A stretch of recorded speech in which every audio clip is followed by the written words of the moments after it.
ஹர நம பார்வதி பததே. தென்னாடுடைய சிவனே போற்றி.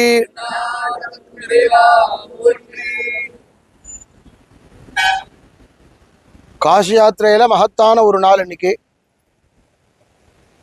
யாத்திரையினுடைய சம்பூர்ணமான ஒரு தினம். நாளைக்கு காசியில போய் இருந்தாலும் கயா வந்துட்டோம் அப்படின்னு கேட்டா கிட்டத்தட்ட யாத்திரையை நெருங்கின மாதிரி. கயா க்ஷேத்திரத்துல ராத்திரி ஒரு நாள் வாசம் பண்ணணும். ராத்திர ஒரு குழந்தை பிறந்திருக்கு அப்படின்னா அந்த அப்பா எனக்கு புள்ள பிறந்திருக்கான், அந்த புள்ள எதுக்காக? நம்ம வச்சுட்டு இருக்கக்கூடிய சொத்தெல்லாம் காப்பாத்துறதுக்காக நம்ம நினைச்சுட்டு இருக்கோம் இல்லையா? அந்த புத்திரன் நம்மளை காப்பாத்துவான், நம்மளை கடை தேற்றி விடுவான்ங்கிறதுனால அவனுக்கு புத்திரன்னு பேர். நிறைய நரகங்கள் இருக்கு. அதுல புத்து அப்படிங்கிற ஒரு நரகம், அந்த நரகத்துல இருந்து பெத்தவால மீட்டெடுக்கிறானான், அதனால அவனுக்கு புத்திரன்னு பேர். யாரு புத்திரன் அப்படின்னா, அம்மா அப்பாவை யார் பூஜை பண்றாலோ அவன் தான் புத்திரன். அம்மா அப்பாவை யார் கொண்டாடுறானோ அவன் தான் புத்திரன். அது என்ன கொண்டாடுறது அப்படின்னா, அவளுடைய ஜீவித காலம் வரைக்கும் அவ சொல்படி நடக்கிறது. ஜீவித காலம் முடிஞ்ச பிற்பாடு சரியான காலத்துல அவளை சாந்தி பண்றது. அதற்கப்புறமா பிரதி வருஷம் மறக்காமல் ஸ்ரத்தையா இதி ஸ்ரார்த்தகாங்கிற ஒரு வாக்கிய பதத்திற்கு இணங்க மிகுந்த ஸ்ரத்தையோட முன்னோர்களுக்கு ஸ்ரார்த்தம் பண்றது. ஜென்மால ஒரு முறையாவது வந்து கயாவுல பிண்டம் கொடுக்கறது. பாரதத்துல எங்க வேணாலும் எப்ப வேணாலும் எதை வேணாலும் நாம திரும்ப திரும்ப திரும்ப திரும்ப திரும்ப திரும்ப பண்ணலாம். கயால பிண்டதானம் அப்படிங்கிறது ஒரு முறைதான் கிடைக்கும், அதுவே துர்லபம். கயாவுல விட்டுட்டோம்னா வேற துர்கதி கிடையாது. ஜீவதோர் வாக்கியகரணாத் பிரத்யப்தம் பூரி போஜனாத் கயாயாம் பிண்டதானாத் திருபிகி புத்திரஸ்ய புத்திரஜா. இது மூணு காரியம் யார் பண்றானோ அவன் தான் புள்ள. ஜீவதோர் வாக்கியகரணாத், இருக்கும் காலம் வரையில அவ சொல்படி கேட்டு நடக்கிறது. பிரத்யப்தம் பூரி போஜனாத், வருஷா வருஷம் திதி கொடுக்கிறது. லைஃப் டைம் ஒன்னுலையாவது கயாவுல வந்து பிண்டதானம் பண்றது. கயா வரதே கஷ்டம். இன்னைக்கெல்லாம் கயா வந்துடுறோம். அந்த காலத்துல கிளம்புவா, காத்து மழை புயல், உடம்பு சரியில்லாம போயிடும், ஞாபகம் மறதி வந்துடுவா. காசியிலேருந்து கிளம்பி கயாவுக்கு வராம எத்தனையோ பேர் திரும்பி இருக்கா. காசியிலேருந்து கிளம்பி கயா வந்து கயாவுல பண்ண முடியாத சூழ்நிலையினால திரும்பி இருக்கா. பித்ருக்கள் ஏதாவது ஒரு வடிவத்துல உங்களுக்கு காட்சி தருவா. அம்மா அப்பா இல்ல அப்படிங்கிறவாளுக்கு சரி, அம்மா அப்பா இல்லை அப்படின்னா தாத்தா பாட்டி, அதுக்கு முன்னாடி உள்ளவா, அவளை நம்ம சின்ன குழந்தையில பார்த்துருப்போம். அவளுடைய செய்கைகள் தெரியும். இடத்துக்கு யாழுதை எடுத்து வைப்பா, எதையாவது ஒரு சொல் சொல்லுவா, அவளுடைய நடைகள் அது மாதிரி இருக்கும். அவளுடைய அந்த அந்த ஒற்றுமை அப்படியே எங்கேயாவது நீங்க கவனிக்கலாம். அதனால ஒரு ஜீவன் ஒரு முறை கயா வந்தால் அவளுக்கு பித்ரு தரிசனம் கிடைக்கக்கூடிய புண்ணிய பூமி கயா. இந்த பூமியே பிண்ட பூமி அப்படிங்கிறதுனால இங்க ஸ்ரார்த்தம் கொடுத்த அன்னைக்கு உடனே கிளம்பிடணும். கயாங்கிற வார்த்தை கிளம்பு. அதனால இங்க பிண்டம், இந்த மேலேந்து பார்த்தேன்னா ஒரு ஒரு க்ஷேத்திரம் ஒரு மாதிரி தெரியும். அது மாதிரி கயாவை பொறுத்த வரைக்கும் ஆகாயத்துல இருந்து நீங்க இந்த க்ஷேத்திரத்தை பார்த்தா ஒரு பெரிய பிண்டம் வச்சா எப்படி இருக்குமோ அது மாதிரி இருக்கும். அதனால இந்த ஊர்ல ஸ்ரார்த்தெல்லாம் முடிச்ச உடனே கிளம்பிடுவோம் நம்ம. இப்படி ஒரு உன்னதமான க்ஷேத்திரத்துக்கு காரணம் என்ன அப்படின்னா, கயாசுரன் அப்படிங்கிற ஒரு அசுரன். அவன் தபஸ் பண்றான். அவனுடைய தபஸை பார்த்தோம்னா விஷ்ணுலோகம் வரைக்கும் தகிக்கிறது. உடனே பிரத்யட்சமான மகாவிஷ்ணு என்ன வேணும்னா, அசுரன்லாம் என்ன கேட்பான், இத்தனை நாள் வேணும், அப்படி இருக்கணும் அப்படி இருக்கணும். ஆனா இவன் விசித்திரமானவன். இந்த பாரதத்துல எத்தனை புண்ணிய தீர்த்தம் எத்தனை புண்ணிய க்ஷேத்திரம் இருக்கோ அது மாதிரி என்னுடைய உடம்பு ஆகணும்னா அனுகிரகம் பண்ணிட்டு அப்படியே ஆகட்டும்னு அவர் கிளம்பிட்டார். திருப்பி உட்காந்து தபஸ் பண்ண ஆரம்பிச்சுட்டான். திருப்பி தபஸ் பண்றான். அவனை வந்து யார் யாரெல்லாம் தொடுறாலோ அவருக்கெல்லாம் மோட்சம் கிடைச்சிடுறது. அவனை தொட்டா போறோம் மோட்சம் கிடைச்சிடுறது. இவனுடைய தபசு பிரம்மலோகம் பரியந்தம் பிரம்மாவால ஒன்றும் பண்ண முடியல. உடனே பிரம்மா கிளம்பி வைகுண்டத்துல போய் விஷ்ணுவை பிரார்த்தனை பண்ணி என்ன பண்ணலான்னா, அவனுடைய தபசுனால அவனுடைய சரீரமே க்ஷேத்திரம் ஆயிடுது, அவனெல்லாம் அழிக்க முடியாது, அவன்கிட்ட தானமா வாங்கலான்னாராம். பிரம்மா வேற தானம் வாங்குறதா? உடனே பிரம்மா வந்தார். ஏன், இந்த எல்லாரையும் காப்பாத்தனமேங்கிறதுனால அவனை வந்து பார்த்து, அப்பா நான் ஒரு யஜ்ஞம் பண்ணலான் இருக்கேன், அந்த யஜ்ஞத்துக்கும் அவனுடைய சரீரம் வேணும்.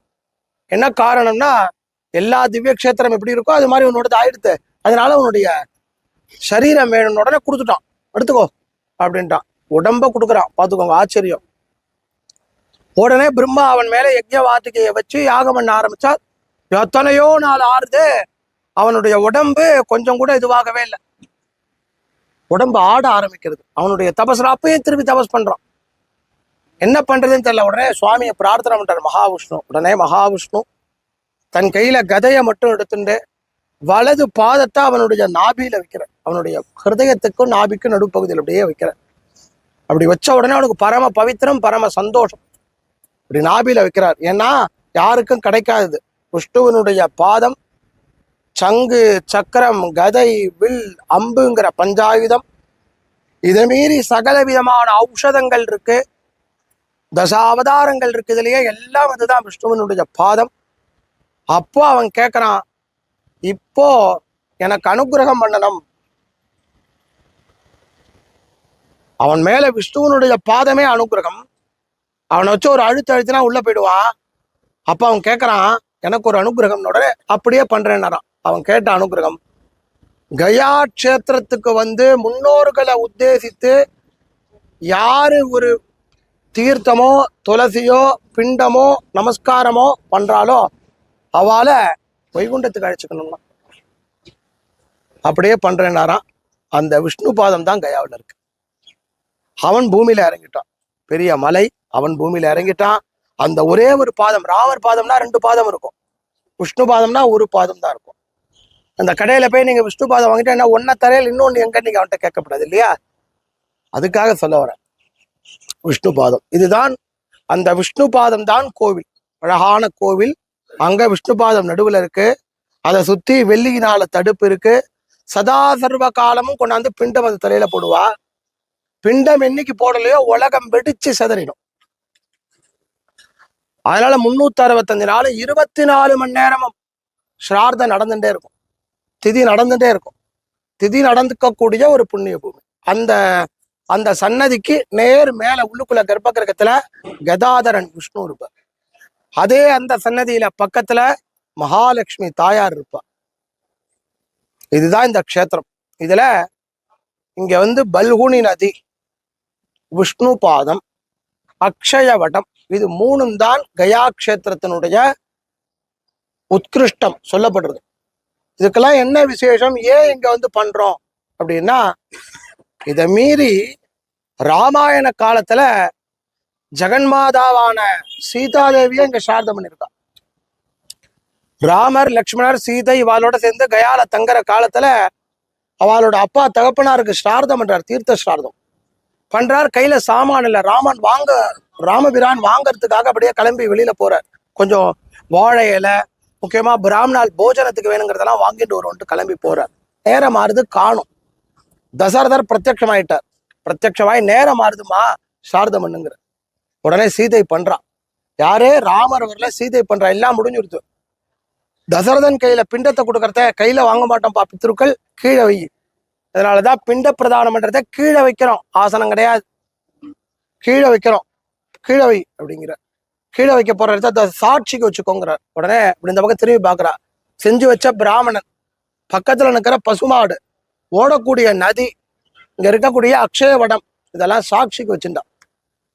நீங்க எல்லாம் தான் சாட்சி, இருக்கக்கூடிய துளசி செடி இதெல்லாம் சாட்சி வச்சுட்டா.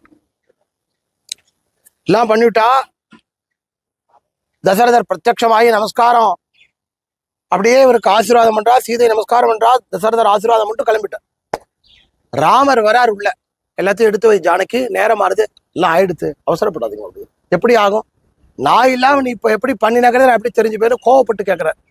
நான் பண்ணின ஏதோ வாழலாம் சாட்சிங்கிறான். பிராமணன் பேசாமலே இருந்துட்டான், பசுமாடு பேசாமலே இருந்துருத்து, நதி பேசாமலே இருந்துருத்து, துளசி செடி பேசாமலே இருந்துருத்து. எல்லாம் பேசாம இருந்த உடனே சீதை உடனே அவளுக்கெல்லாம் சாபம் கொடுத்துடுறான். நதி, நான் அவ்வளவு சிரமப்பட்டு பண்ணியிருக்கேன், சத்தியமா பண்ணியிருக்கேன், நீங்க பேசாம இருக்கேன், அதனால நதியில தீர்த்தம் ஓடப்படாது. அதனால இந்த இங்க பல்குனி நதியில நீரே ஓடாத பல்குனி அந்தர்வாகினியா போயிட்டு இருக்கா, அடியில ஓடின்னு இருக்கா. அடுத்தபடியா பிராமணன் எவ்வளவு கொடுத்தாலும் இன்னும் 100 ரூபாய் கொடுத்தா தேவலாம்பா. இந்த க்ஷேத்திரம் எங்க கொடுத்தாலும் இன்னொரு 100 ரூபாய் கொடுங்க அப்படிமா. இயற்கை பிராமணன். 2வது சாபம். 3வது பசுமாடு. முகத்துல இருக்கிற மகாலட்சுமி, உனக்கு முகத்துக்கு பூஜை கிடையாது, பின்னாடி போன்னுட்டா. பசுமாட்டினுடைய முகத்தை எல்லாரும் தொட்டு கும்பிடுவா, பாவம் தெரியாது, பின்னாடிதான் பூஜை பண்ணணும், பின்னாடிதான் தொட்டு கும்பிடணும், பூஜையே அங்கதான். மகாலட்சுமி. துளசி சீக்கிரமே அழிஞ்சு போயிடுவா, அதிகபட்சம் உங்க ஆத்துல வச்சிருந்தேன்னா வந்து பட்டு போயிடும். கயாவில் இல்லவே இல்லை, கயாவில் துளசியே கிடையாது,